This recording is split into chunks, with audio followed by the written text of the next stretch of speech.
Hi viewers, మనం వచ్చేసి 8వ తరగతి Telugu second language AP government Telugu చూస్తున్నాము. 8వ తరగతి మేకపోతు గాంభీర్యము చదువు ఆనందించు. మనం చదువుకునే దానికోసమే ఈ యొక్క కథలు అనేటువంటిది ఇవ్వడం జరిగింది. ఒకానొకప్పుడు ఒక మేకల కాపరి ఉండేవాడనమాట. అతడికి చాలా మేకలు ఉన్నాయి. మేత కోసమని ఆ మేకల మందను ప్రతిరోజు అడవికి తీసుకెళ్తూ ఉండేవాడనమాట. తీసుకువెళ్తూ ఉన్నటువంటి సమయంలో ఒకానొక మేకపోతు తప్పించుకుపోయింది. ఆ విషయం అతడికి తెలియదనమాట. రాత్రి అయింది, దానికి త్రోవ తెలియలేదు. అటు ఇటు తిరుగ్గా చివరికి ఒక కొండ గుహ కనిపించిందనమాట. లోపలికి పోయి పడుకుంది. ఆ గుహలో పోయి పడుకుంది. ఆ గుహలో సింహం ఒకటి నివసిస్తూ ఉంది. మరి కొంతసేపటికి సింహము కూడా తన నివాస స్థలానికి వచ్చేసింది అనమాట. అది సింహం యొక్క గుహ అనేటువంటిది మేకపోతుకి తెలియదనమాట.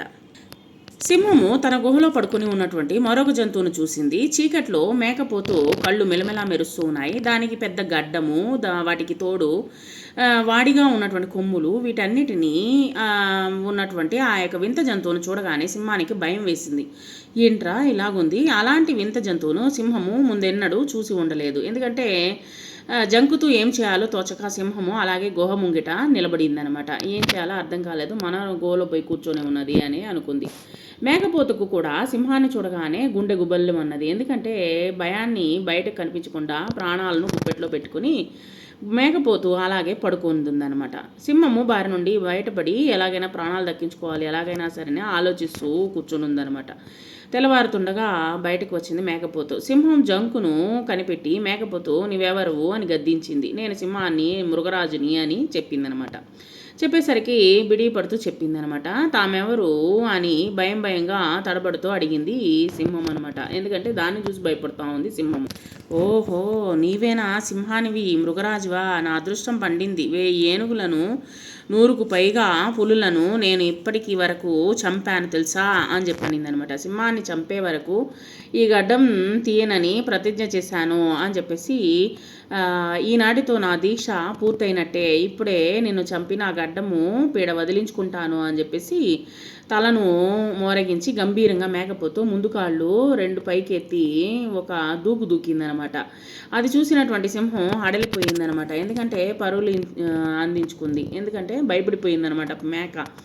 అంటే నువ్వేనా సింహానివి అని చెప్పేసి, అంటే ఆ యొక్క ప్రాంతంలో అక్కడ ఉన్నటువంటి సింహము అయినప్పటికీ, చాలా పెద్ద శరీరముతో ఉన్నటువంటి సింహం అయినప్పటికీ దానితో భయపడకుండా మాట్లాడి తన యొక్క ప్రాణాలని ఏ విధంగా రక్షించుకుంది అనేటువంటి చూడండి ఇక్కడ.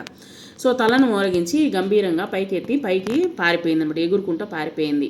బ్రతుకు జీవుడా అనుకుని మేకపోతూ అక్కడి నుంచి వెళ్ళి తర్వాత అడవికి వెళ్ళి వచ్చినటువంటి మేకల మందులో కలిసి సాయంకాలానికి ఇంటికి చేరిందనమాట.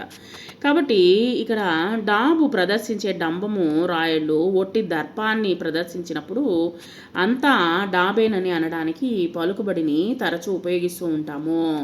కాబట్టి ఇక్కడ వచ్చేసి పెద్ద డబ్బాలు కొట్టుకుంటూ ఉంటారనమాట కొంతమంది వచ్చేసి. కానీ దర్పానికి అంటే వాళ్ళు గొప్పగా చెప్పుకోవడానికి తప్పనిచ్చి ఇంక దేనికి పనికిరాదు అనేటువంటిది మనకు చెప్తూ ఈ యొక్క చిన్న కథని మనకు చెప్తూ ఉన్నారనమాట.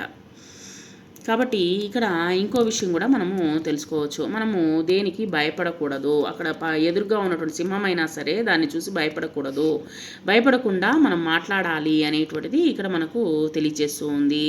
ఇంకో విషయం ఏంటంటే, చిన్న జంతువు అయినా సరే, ఎదురుగా ఉన్నటువంటి పెద్దవాళ్ళైనా సరే మనం వచ్చేసి భయపడకుండా మాట్లాడాలి అనేటువంటి ధైర్యాన్ని కూడా మనకు ఈ యొక్క కథ మనకు అందిస్తూ ఉంది.